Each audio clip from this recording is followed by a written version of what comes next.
Bonjour chers frères et sœurs, je vous salue vous qui aimez l'histoire. Je suis dans des séries de vidéos. Il y a Côte d'Ivoire, acte 1, j'en suis à acte 5. Mais j'ai commencé aussi une série de vidéos sur les échanges commerciaux dans l'espace Akan. J'ai fait déjà une première vidéo. Je vais la poursuivre en faisant une seconde vidéo. J'ai bien peur que cette série-là même peut-être aille jusqu'à 10 vidéos sur les échanges commerciaux dans le monde Akan. Et puis ensuite, je vais passer à une autre phase pour parler des entraves qu'il y a eu dans le commerce chez les Akans dans l'histoire. Alors, il faut dire qu'au début du commerce entre les Européens et les populations Akans, la poudre d'or, qui est la monnaie des Akans, et que les Akans utilisaient pour acheter les marchandises des Européens, les Européens croyaient que c'était du troc. Alors que non. C'était un commerce monétaire et non du troc. Ouais. Et au départ, donc, on peut dire que la grande marchandise que au départ les Européens obtenaient, c'était l'ivoire. Mais eux, en plus, l'or, ils ont pensé que c'était une marchandise.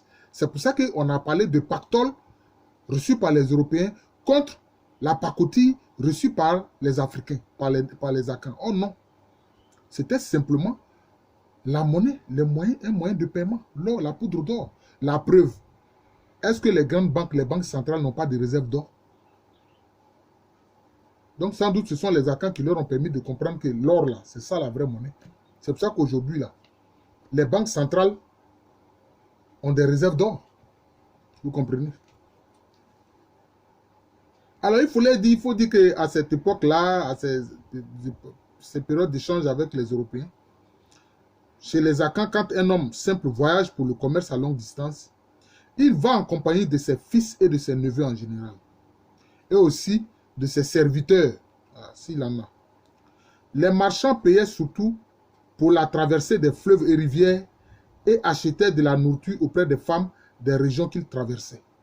Donc vous voyez que beaucoup de gens profitaient de ce commerce. Les passeurs qui étaient aux abords des cours d'eau, des lagunes, des lacs, eux aussi ils profitaient parce qu'ils permettaient la traversée des marchands. Et puis aussi, ceux qui voyageaient, quand ils arrivaient dans les villages, les vivres, ils s'en procuraient auprès des femmes. Donc les femmes aussi gagnaient dans ces échanges-là. Les marchands demandaient des toits pour passer la nuit et ne déboursaient rien pour cela.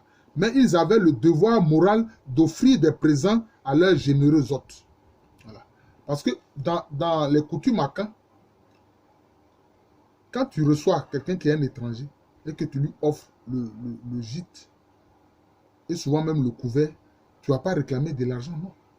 Mais lui aussi, il a l'obligation morale de te faire un cadeau. C'est comme ça. De te faire un cadeau, donc de donner des présents. C'est comme ça. Voilà. Quand un marchand décédait en chemin, ses marchandises étaient gardées jusqu'à ce que des membres de sa famille viennent les récupérer. Dans le cas contraire, ces marchandises revenaient au chef local. Vous voyez? Donc il y avait une grande honnêteté. C'était comme ça. Les perles précieuses avaient dans les transactions autant de valeur que la poudre d'or, notamment la perle des gris. Voilà. Que les Fanti, tout comme les Otiles, appellent Akori. Voilà, c'est comme ça. Ces perles précieuses, en général, par exemple, les Agnis leur donnent le nom de Afilepa, c'est-à-dire la bonne perle, la perle naturelle, qui est différente des verres que les Européens proposaient. La tradition orale des Dankira de Tchétchéoré, Nyameso, indique que leurs ancêtres au 19e siècle parviendront à fabriquer de la poudre à fusil avec la Tchétchébo, une sorte de pierre. Voilà. Oui. La poudre à canon, là. Nos ancêtres savaient fabriquer ça aussi. L'or mettait près d'un mois. L'homme mettait près d'un mois pour obtenir un baril de poudre avec cette méthode traditionnelle. Voilà. On va avoir une baril de poudre à canon avec cette méthode-là. On mettait un mois pour remplir un baril de poudre. Quand les anciens se rendaient à Ogwa, c'est-à-dire Cape Coast, voilà les localités qu'ils traversaient.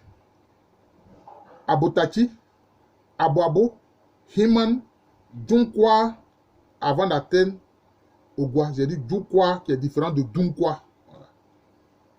Cette voie, du fait de sa fréquentation constante par les marchands, restait dégagée. Donc, il fallait ouvrir les voies.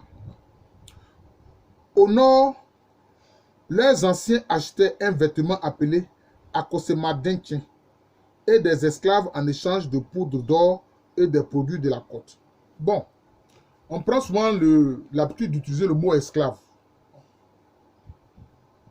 Mais en fait, l'esclavage chez les peuples noirs n'est pas perçu de la même façon que chez les peuples leucodermes. Ceux qu'on appelle ordinairement les blancs, les descendants de l'homme de Cro-Magnon. Parce que pour eux, l'esclave perd son humanité. L'esclave, c'est l'homme qui est dans la servilité, qui n'est plus un humain. Il est comparé à un meuble, à une marchandise. Alors que chez les Akans, non. Chez les Noirs en général, non. Partout, même chez les Noirs, non. Même si tu es dans la servilité, tu gardes ta dignité d'être humain. C'est pour ça qu'utiliser le mot esclave est gênant. C'est gênant. Moi, je suis gêné quand j'utilise ce terme esclave. Parce que ce n'est pas valable dans l'univers des Noirs. Parce que chez les Noirs, celui qui est dans la servilité ne perd pas sa dignité humaine. Il faut comprendre cela. Voilà. Donc, je disais qu'au nord, notamment, c'est dans Kira, les anciens achetaient un vêtement appelé Akosemadenkin, des esclaves en échange de poudre d'or et des produits de la côte. Voilà. C'est ça. Les pagnes, Kassa, Bomo et Nsa faisaient l'objet de transactions importantes. Voilà. Les femmes contrôlaient le commerce du sel, du poisson et des foulards. Voilà le rôle des femmes. Les Dankira d'Anyamfuri disent que les anciens achetaient des fusils locaux fabriqués au nord, de même que des fusils de traite à Krenjabo dans le Sanvi. Vous voyez? Ils quittent le Dankira quand ils viennent dans le Sanvi pour acheter des fusils. Mais ces fusils-là, on les prenait notamment à Assini. C'était souvent des fusils français. Mais les Africains tenaient à la liberté de commerce, donc ils achetaient aussi des produits des autres compagnies européennes, non pas seulement des Français. Voilà. Une forme du commerce consistait à confectionner une plateforme en végétal devant sa cour ou sa case sur laquelle on exposait des marchandises à vendre.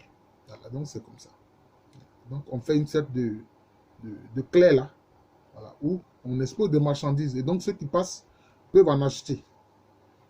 Les Dankira de Dunkwa, voilà, Dunkwa qui est le long du fleuve Ofin, pour aller commercer à Ogwa, c'est-à-dire en pays Fanti. Ogwa, c'est la cité qu'on appelle aujourd'hui Cape Coast, passait par Asen Praso, Apagi Inamu, Ayase et Dunkwa. Le chef du village où séjournaient les marchands recevait de leur part des présents. Donc, les chefs de village aussi bénéficiaient de ce commerce.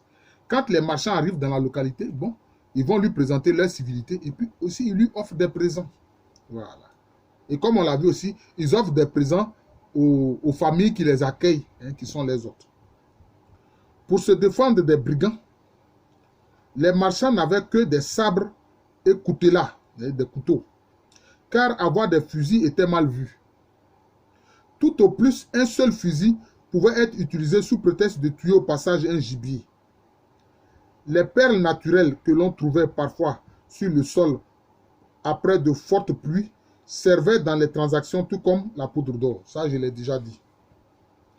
Achiase, qui est une localité, était une cité célèbre pour sa céramique, très sollicitée par les marchands. Le chef qui a des voies marchandes qui passent sur son territoire les fait entretenir. Le marchand qui arrive là, au moment des travaux de nettoyage de la voie, a obligation d'aider les travailleurs ou de leur offrir des présents pour les encourager. Donc vous voyez, c'était tout un système commercial. Voilà, donc c'est cela. À certains endroits, les marchands de passage étaient questionnés sur leurs origines et intentions avant qu'on ne les laisse passer. Voilà. Parce que avoir plusieurs fusils, bon, ça peut faire craindre à une guerre éventuelle. Donc, ils avaient un seul fusil, soit pour tuer du gibier pour manger, soit pour se défendre des prédateurs, un animal prédateur. Les gens de Marandan, toujours dans le Dankira, achetaient du sel à Safa, c'est-à-dire Sarpong, en pays Fanti, à Ogwa, c'est-à-dire Kepkos, à Elmina et à Sekondi qui est en pays Aranta. Ils mettaient 4 jours de marche pour atteindre Ogwa et pour cela, passaient par Bobobé, Tuifomampon et Djoukwa. Un jeune homme pauvre qui voulait s'exercer au commerce se proposait pour accompagner un marchand et à le servir dans ses activités. Voilà, donc c'était une façon aussi d'obtenir un emploi. Les jeunes pouvaient s'attacher à un marchand de longue distance pour avoir du travail. Les marchands de Sassé dans le Dankira, pour se rendre à Bondoukou dans l'Abron Diamant, passaient par Anyanfuri, qui est dans le Dankira sud, et par Koumassé, la capitale des Ashanti.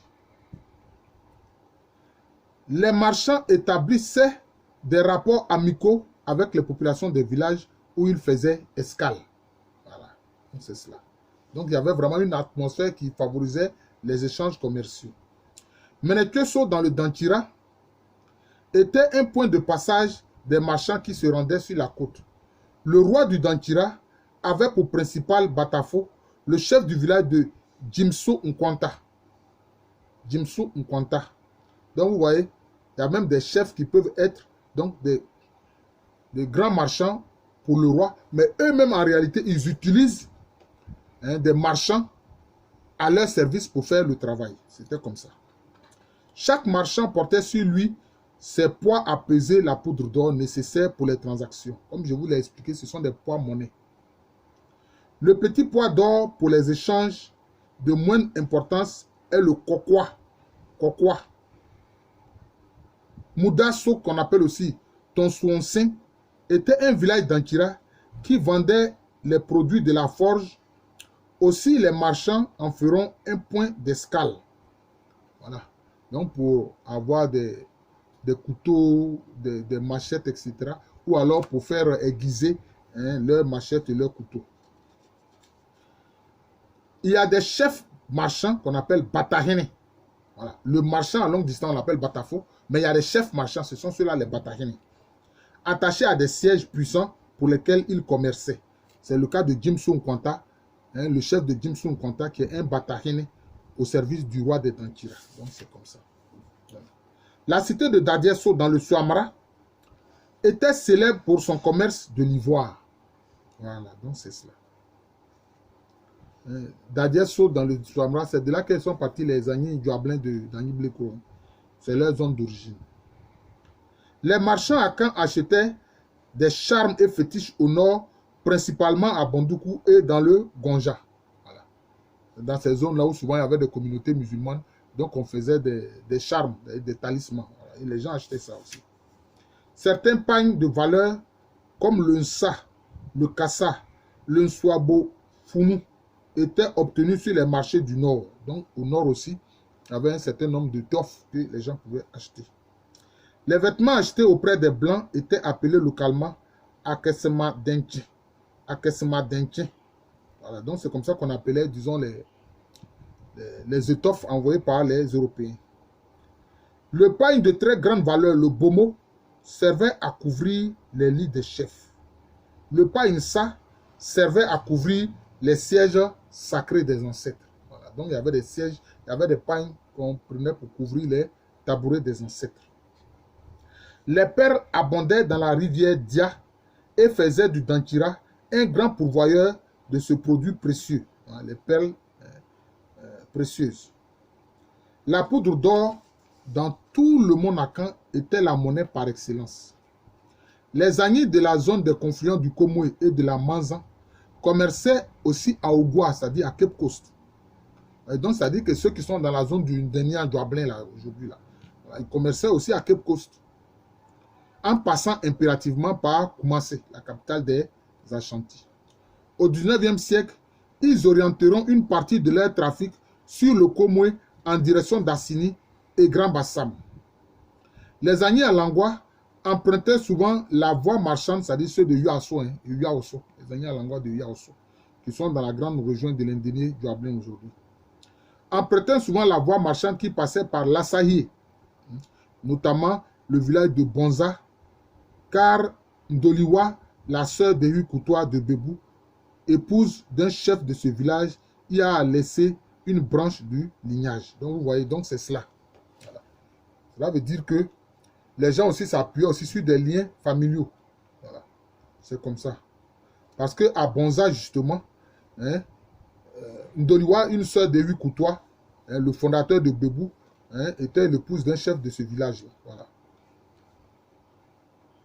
Et puis elle a laissé donc des membres de sa famille qui sont dans ce village-là.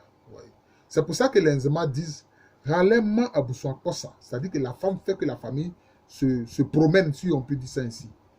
Parce que là où une femme d'un lignage est mariée et envoyée dans une localité, quand elle y fait des enfants, c'est comme si le matrilignage s'y est implanté.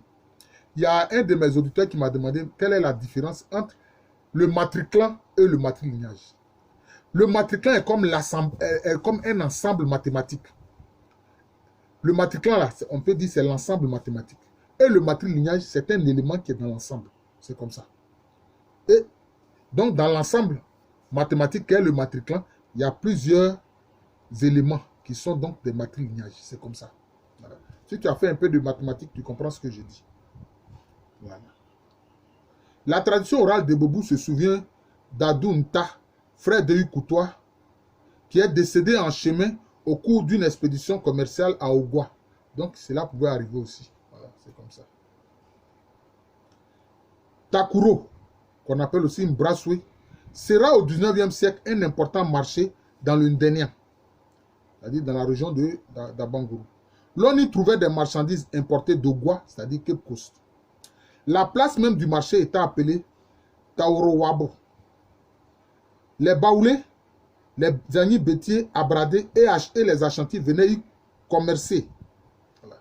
L'on trouvait là différentes marchandises, comme des bassins en cuivre, des produits de la forge, les marchandises européennes et différents pains, notamment un pain de couleur rouge qu'on appelle le kosomalengue. Voilà. Les bronzes diamants, c'est-à-dire les brosabrons qui sont dans la région de Bondoukou, apportaient surtout des pains quintés sur ce marché. Voilà. Moi, ce sont les pains qu'on appelle les pains à Dingra. Voilà. Les Nzema y vendaient du sel et des noix de coco. La poudre d'or était la monnaie en usage sur le marché de Taoro Wabo. Voilà, vous voyez. Donc, il y avait certains grands centres comme ça, dans l'ensemble à Caen où les gens commerçaient. Et Taoro Wabo était l'un de ces centres-là également. Les pains vendus par les bronzes diamants se mesuraient en brasses, c'est-à-dire à Sanou. Voilà, c'est comme ça qu'on fait. Avec, disons, je peux dire le bras. Voilà, donc, à Sanou. Les marchands achetaient de la nourriture auprès des habitants de Takuro. L'hôte amenait son ami marchand à aller saluer le chef du village pour entrer dans ses bonnes grâces. Voilà. Et puis aussi, finalement, faire des présents aussi au chef. Le roi Edoukoun de la Langwa, pour tirer profit de la traversée des marchands sur le Komwe au 19e siècle, va permettre la création du village de Mbasso. Il y plaça un serviteur de la cour nommé Bois Kwame afin de faire passer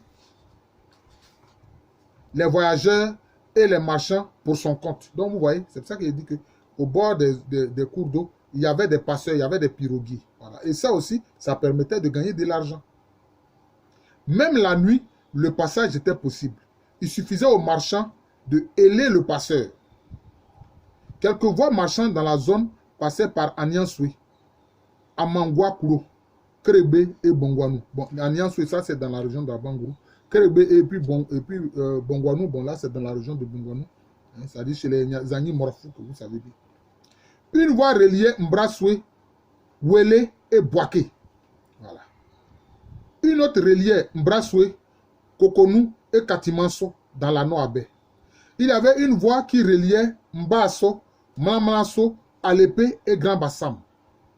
De Mbrassoué pour se rendre à Ogwa, l'homme mettait en moyenne 3 mois en aller et retour. De Mbrassoué pour se rendre à Koumassi, la capitale des Ashanti, l'on passait par Amelikia, Abangrou, qu'on appelle Mpenkro, Niablé, Essanou et Lassahié. L'on pouvait aussi passer par Takuro, se rendre à Niblekro, passer ensuite par Lassahié pour se rendre à Koumassi. Donc il y avait plusieurs voies marchandes. Les marchands portaient souvent une ceinture de tissu qu'on appelle abossois, où ils mettaient la poudre d'or, les perles et autres objets précieux. Certains se munissaient des aliments qu'usaient les guerriers, tels que le maïs pilé, qu'on appelle dokono. Voilà, le maïs pilé qu'on appelle dokono. Et le maïs mélangé à l'arachide, qu'on appelle ndoukié. Et ça, c'était des aliments, souvent des guerriers, quand les guerriers étaient en campagne, parce que c'était des aliments qui se conservaient longtemps. Voilà, le dokono et le ndoukié, hein, le maïs mélangé à l'arachide, c'était des aliments qui se conservaient longtemps. Le marché de Takuro, Mbrassoué, était ravitaillé en esclaves par les Brondiamans et les Agnis Djouablin. Quand l'on achète une captive portant un enfant non sévré, ce dernier n'est pas compris dans le prix. Les transactions importantes en poudre d'or étaient évaluées en pérégouin, qu'on appelle aussi pérédouin, on dit pérégouin ou pérédouin, dont l'unité fait 2,250 onces d'or. Le pérégouin ou le pérédouin est une unité importante, vous voyez, 2,250 onces d'or. L'once d'or faisait 28,6875 grammes. Donc l'once d'or faisait 28,6875 grammes. Voilà. Les forts du littoral jouaient un rôle important dans les transactions entre les Akans et les Européens. Ils servaient d'entrepôt des marchandises de vente et d'achat. Les agents commerciaux des compagnies y vivaient. Les forts avaient une petite garnison militaire et servaient de refuge aux populations voisines en cas de guerre contre un peuple voisin. Je vous remercie, je vais m'arrêter là. Comme je l'ai dit, il y a vraiment beaucoup de choses à dire sur les échanges commerciaux dans le monde akan. Voilà. C'est le fruit de mes recherches, notamment quand j'ai eu à rédiger et soutenir ma thèse d'État le 23 mars 2002. 23 mars 2002. Voilà. Je vous remercie. Je suis le professeur Alou Kwame René, professeur titulaire d'histoire à l'université Félix Houphouët-Boigny, université qui est à Abidjan, dans le quartier de Cocody. C'est en Côte d'Ivoire, un pays situé en Afrique de l'Ouest. Vous voyez comment ces échanges dans l'espace akan étaient importants. Et aujourd'hui, les échanges entre nos républiques actuelles sont vraiment faibles. Voilà, c'est vraiment malheureux. Abidjan est une ville de la Côte d'Ivoire. La Côte d'Ivoire est un pays situé en Afrique de l'Est. Merci encore et bonne journée à tous.